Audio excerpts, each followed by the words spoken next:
Salut les amis, alors petite vidéo rapide pour répondre en fait aux questions que vous m'avez posées à la précédente vidéo. Voilà, donc c'était pour fêter les 3 ans de l'existence du blog Bénicourt. Et voilà, donc je vais essayer de reprendre point par point chaque question et y répondre le plus succinctement possible. Alors Arnaud Morisset me demande un petit résumé de mon parcours et virtual, quel parcours éducatif as-tu suivi dans l'informatique? Alors, il faut savoir que j'ai commencé comment dire, à programmer vers l'âge de 8 ans quand j'ai eu mon premier ordinateur. C'était un CPC 464, un Amstrad. Avant, j'avais déjà touché un petit peu à tout ce qui était Sinclair, ZX80 chez un ami qui en avait un. Et donc voilà, j'ai commencé à taper des programmes, à recopier des choses que je trouvais à droite à gauche. Et après, pendant un bon 4 ans, j'ai travaillé sur un logiciel, une sorte de système expert, hein. Donc il y avait déjà une première règle d'inférence. Je voulais stocker toutes les connaissances du monde dans mon CPC avec mes 64K de mémoire. Voilà, j'avais vraiment bossé beaucoup sur ce programme-là. En parallèle, j'ai fait des programmes de compression de données que j'ai vendus d'ailleurs à 12 ans, ce qui m'a permis d'acheter un petit peu plus de matériel. Bref, voilà, j'introduisais ça pour dire que finalement mon parcours en informatique, il n'a pas commencé à l'école, il a commencé surtout avant, de chez moi. Ensuite, après le bac, hein, j'ai fait un bac C, l'équivalent du bac S, je crois, actuel, avec plus peut-être de physique. Et donc, je me suis inscrit en DUT informatique, puisque je trouvais ça vraiment cool. J'avais d'autres possibilités, mais bon, ça me plaisait bien. Il y avait une ambiance très particulière. Et puis finalement, je trouvais qu'on faisait un peu trop de gestion. Donc à la fin de la première année, j'étais voir un de mes profs. J'ai dit ça va vraiment pas du tout. La compta, ça m'intéresse absolument pas. Je voudrais faire quelque chose de plus électronique, robotique, un peu plus technique, quoi. J'adorais l'assembleur, ce genre de choses. Et en fait, il créait justement une nouvelle section. Donc je me suis retrouvé dans la section robotique électronique. Et ça m'a beaucoup plu. Alors suite à ça, je me suis inscrit en licence d'informatique. C'est ça que vous allez voir, c'est encore assez chaotique. Je voulais faire un doga parce que je voulais retrouver moi le côté physique. J'adorais la mécanique quantique, la relativité générale. Bref, je voulais plus partir sur un parcours comme ça qu'informatique. Et donc je me suis inscrit aux deux, c'est-à-dire au DOG, en même temps que ma licence d'informatique. Et puis un jour, le doyen m'a dit ça va pas du tout, vous avez une équivalence pour aller en licence. Et donc il m'a sorti de mon DOG, sans me demander mon avis. Bref, j'étais toujours en licence informatique, ça faisait 3 semaines que j'y étais, ça me plaisait pas du tout parce que finalement on avait un sacré niveau en DUT par rapport à la fac. Et j'ai arrêté, je suis parti à Lille. Je me suis inscrit à un stage dans la faculté de pharmacie qui faisait des recherches en robotique et en entraînement des robots en espace virtuel. Donc j'étais avec un ami, tous les deux on a poursuivi ce stage. Et puis j'ai quand même réussi à passer l'examen de la licence, même sans y aller. J'ai des amis qui m'ont passé des cours, ça m'a aidé. Et puis j'ai écrit au doyen pour lui expliquer. Bref, j'ai eu ma licence d'informatique. Et j'ai continué en maîtrise, mais là, ce coup-ci, un peu plus loin, à Lille.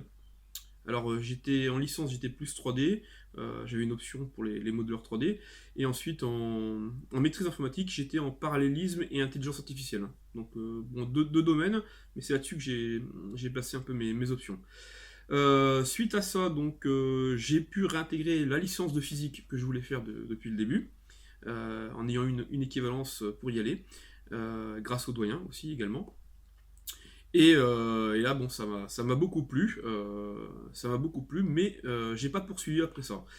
J'étais en plein moment où je créais des jeux. Il y en avait qui s'étaient exportés aux États-Unis, il y en avait en Allemagne. Enfin, c'était pas des jeux exceptionnels, mais ça commençait à. Pour moi, je trouvais que ça pouvait être intéressant. Seulement, j'avais pas la connaissance vraiment de la vente, donc j'étais passé par des sociétés pour le distribuer. Et puis, bref, je me suis dit, bon, pourquoi pas en apprendre plus. Et là, j'ai réintégré de la gestion, ce que je voulais pas faire au début. Donc, DESS, hein, l'équivalent aujourd'hui d'un Master 2 en comment dire, administration d'entreprise. Donc, tout ce qui c'était l'IAE, l'Institut d'administration des entreprises. En gros, c'est du contrôle de gestion, c'est voilà, savoir créer une boîte, savoir l'administrer, savoir analyser des comptes de résultats, etc., etc. C'est un moment de ma vie où finalement ça m'a plu. Voilà, donc après, le parcours éducatif, je pense que je vous ai répondu. Le parcours au complet, non, parce qu'au final, pendant plus de 10 ans ensuite, j'ai travaillé dans le milieu du consulting, du développement informatique. J'ai travaillé pour le bureau d'aide sociale, l'Union nationale des centres communaux d'action sociale. Ensuite, j'ai travaillé chez Foncia. Je suis resté quelques temps dans tout ce qui était expertise immobilière. Domaine qui m'intéressait absolument pas du tout, mais bon, tombé dedans par hasard et bon, ça payait les factures. Donc, mais j'avais toujours donc, cette idée de... Parce que je continue à travailler la 3D, je continue à travailler... tous ces trucs-là, ça continue à me plaiser, mais je n'en vivais pas. Donc, j'ai créé aussi une société de photovoltaïque qui a duré, je ne sais plus, 4 ou 5 ans. On a posé une cinquantaine d'installations dans le Tarn. Et voilà, donc c'est pas que ça me plaisait pas forcément, mais je me sentais destiné à autre chose. Donc un jour j'ai changé totalement de vie, et puis là ça fait 5-6 ans que je fais vraiment ce que je veux. Je ne fais plus de compromis. Voilà, j'ai fait une croix sur tout ce qui était, je dirais, contrat qui ne pouvait pas m'intéresser. Donc je ne fais vraiment que ce qui m'intéresse, et je m'en porte pas plus mal. Voilà. Ouf, c'était le plus long, parce qu'après ça va être beaucoup plus vite. Alors, Patrick Coudert, pourriez-vous... Ah. Je suis emmerdé avec des oies, c'est pas possible. Ça fait un boucan terrible. Alors, ils vont se calmer. Alors, Patrick Coudert me dit, pourriez-vous faire une vidéo sur le passage de Daz Studio vers Unreal Engine? Alors, si vous suivez mon blog, c'est vrai que je vous ai toujours dit, je ne ferai pas de vidéo de tuto parce que pour moi, c'est pas un format qui dure dans le temps. On peut pas le modifier, cette vidéo, pour la faire évoluer. Des logiciels comme Unreal Engine évoluent trop vite, ce qui fait que je préfère l'écrit, je préfère les livres, je préfère ce genre de choses, ou le tuto version, je dirais, site web, ce que je fais de temps en temps. Mais non, pas le tuto vidéo. Puis il y a des gens qui sont vraiment très, très efficaces, qui en font déjà beaucoup en français. Je pense notamment à Meltou, Jean Méli, qui a je sais plus combien de vidéos sur Unreal. Il y a aussi Jean Charpentier avec sa chaîne créunjeuvideo.fr. Il y en a d'autres aussi qui se sont mis, qui font des choses très bien. Donc voilà. Alors DA Studio en plus, moi je ne maîtrise pas, c'est pas mon domaine. Et puis j'attire votre attention sur Alembic, qui est un format d'export qui commence à être intégré à pas mal de logiciels de modelage, d'animation et autres, et qui s'importe très facilement dans Unreal. Donc peut-être qu'il n'y a pas forcément besoin, je dirais, de se spécialiser sur DA Studio, sur un export, pour faire des bonnes choses. Mais bon, voilà, moi je ne peux pas répondre forcément à la question. Alors, Sergueï, parleras-tu de ma chaîne? Alors c'est vrai que j'ai pas précisé le type de question. Alors, je ne ferai pas de publicité pour une chaîne, même si je la regarde à titre personnel, sauf évidemment si ça vous concerne, c'est-à-dire si c'est de la veille technologique ou si c'est sur la création de jeux vidéo, ce genre de choses. Si la chaîne me plaît, oui, je pourrais éventuellement vous en parler. Mais sinon, non, si ça parle pas de ça, il n'y a pas de raison que je vous en parle. Alors, Jérémy Marcantoni, pardon, d'écorcher un peu le nom, est-ce que tu as encore des projets prévus concernant Unreal Engine 4? Alors, si on m'avait posé la question il y a à peu près un mois, je vous aurais dit oui, il y avait plein de livres, plein de tomes que je voulais créer. Et puis, en fait, j'ai eu par l'éditeur les chiffres des préventes et des ventes dernières sur le tome 5 d'Unreal Engine, donc qui était pourtant attendu mais peut-être par un échantillon de la communauté, tout ce qui était multijoueur en ligne. Et au final, les ventes n'ont pas été très importantes. Alors peut-être qu'elles se feront sur le temps, mais ça prouve en fait que bon, il y a un intérêt important autour d'Unreal Engine, mais peut-être pas dans la spécialisation. Donc, et les livres que j'avais prévus, c'était des livres vraiment sur des points très particuliers. Donc celui-ci c'était sur le réseau multijoueur, j'en avais d'autres sur la réalité virtuelle, mais bon encore faut-il être équipé de ce genre d'appareil, j'en avais d'autres, alors je ne sais plus, je voulais en faire un aussi sur le C++, pour l'instant voilà c'est en statu quo parce que on ne sait pas trop on ne sait pas trop où ça va aller. Le tome 1, 2, 3 étaient des tomes génériques, où on rentrait pas trop dans le détail. Ça permettait de la prise en main du logiciel, même si des fois, bon, il y avait des exemples quand même très précis. Par contre, bon, quand j'ai fait un tome spécifique sur les UMG, donc les interfaces graphiques, ou les musiques, même s'il y a beaucoup de choses à dire, au final, voilà, ça n'a pas forcément intéressé autant que les premiers. Donc, pour les livres, je ne sais pas. Concernant l'utilisation du moteur, oui, évidemment. Pour moi, ça reste aujourd'hui je sais pas, mon joujou préféré. Ça me permet de faire la 3D, ça me permet de faire de la réalité virtuelle. C'est ouvert à tout parce que c'est écrit en C++, qu'on peut étendre les blueprints, je peux intégrer n'importe quelle librairie, que ce soit de l'intelligence artificielle, que ce soit... Voilà, pour moi, c'est vraiment le... Autant j'avais créé des moteurs 3D à mon époque qui sont, c'est-à-dire très très simplés par rapport à ce que Unreal Engine est. Autant maintenant j'ai plus de retour en arrière possible, quoi. Pour moi je m'amuserais pas à redévelopper un moteur, même si aujourd'hui avec WebGL2 il y a de quoi faire des trucs sympas. Non, pour moi ça reste l'outil incontournable. Donc oui, des projets Unreal Engine, j'en ai encore plein. Moi qui avait prévu de pas faire un truc trop long, je commence à m'étendre, c'est pas bon. Alors Benjamin Colombier me dit s'il était possible d'utiliser les bitcoins ou autres crypto-monnaies avec le moteur Unreal Engine 4 pour les implémenter dans un jeu. Alors bon, Unreal Engine écrit en C++, ouvert, possibilité de fabriquer des plugins, possibilité d'intégrer des API externes. Donc pour ce côté-là, manipuler des bitcoins, il n'y a pas de problème. Je pense que plutôt ta question porte sur le market, notamment tout ce qui est Google Play, tout ce qui est Apple Store, tout ce qui est... Là, je peux pas dire en fait, hein. Je sais que Steam l'a intégré, on peut payer a priori en bitcoins, et vous avez une sorte de framework général, hein, sur Unreal qui permet d'aller justement vers toutes ces plateformes. J'en parle d'ailleurs un petit peu dans le tome 5, pour la partie multijoueur, mais bon, c'est lié. Donc oui, il est ouvert vers ça. Maintenant, ça va dépendre de la plateforme. Alors je sais pas si je réponds à ta question, mais il y avait deux possibilités. J'en vois pas d'autres. Alors Charles Folcrom me dit où étais-tu ces derniers mois? Ben j'étais là, hein, mais comme, comme je vous le disais, j'étais absent pour cause de santé. Il y a un moment donné où je me suis retrouvé très très mal.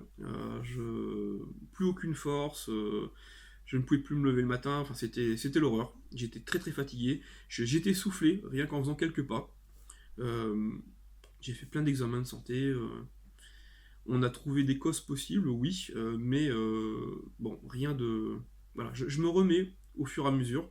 Euh, je me suis remis au sport, j'ai plein de choses que j'ai remis en route. Je fais très attention maintenant à ma santé, je fais très attention à mon alimentation, parce que j'ai gagné beaucoup de poids aussi pendant cette période où j'étais relativement mal. Et donc voilà, maintenant je reviens depuis janvier. Je pense que j'ai récupéré la plus grande partie de mes capacités. Et voilà, vous allez me retrouver dans les articles, sur le blog, et peut-être aussi un peu plus sur YouTube. Alors, est-ce que, toujours Charles, hein, qui me dit, est-ce que tu connais un peu tout ce qui est nuages volumétriques? Enfin, t'as dit nuages volumétriques, mais je pense que tu pensais à nuages. Eh bien, alors oui, dans le cadre du scan 3D, la photogrammétrie, j'ai été amené à toucher à des librairies qui manipulaient des nuages de points. Alors je ne suis pas dans l'algo pur, c'est-à-dire que je suis plus un utilisateur de ces API, donc il fait forcément, hein, on est obligé de trier les points, de les simplifier, de retransformer sous forme de maillage 3D. Donc j'ai été amené effectivement à y toucher un petit peu. D'ailleurs, là j'ai pris une note parce qu'il y avait un truc intéressant. Linux Mag numéro 202 a une petite, un article, un peu d'intro là-dessus, sur le scan 3D et sur les nuages de points. Donc si ça intéresse certains, ça c'est une revue que je conseille parce qu'elle est quand même très orientée développeur, et en plus open source, qui gâche rien. Alors Alain Le Guirec me dit, alors au final, Unity ou Unreal. Alors, je vais quand même être réservé sur un point, l'exportation. Parce que l'exportation sous Unreal Engine, quelquefois c'est compliqué.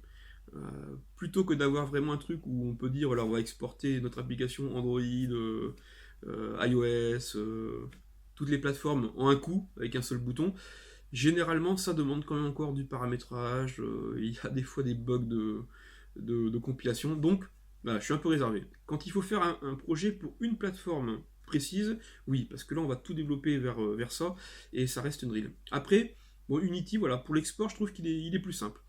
Maintenant, en termes de puissance d'exécution, de qualité de graphique, de disponibilité des blueprints, ce genre de choses, c'est vrai que Unity est pour moi bien en dessous. D'ailleurs, j'avais fait un article il y a quelques années où j'avais comparé les deux moteurs, alors sans connaître autant Unreal, puisque je découvrais un peu à l'origine. J'avais utilisé un peu Unity avant, mais donc, j'étais déjà très pro Unreal. Alors voilà, donc sinon, pour les jeux 2D, euh, je, je peux être amené plutôt à conseiller d'autres choses.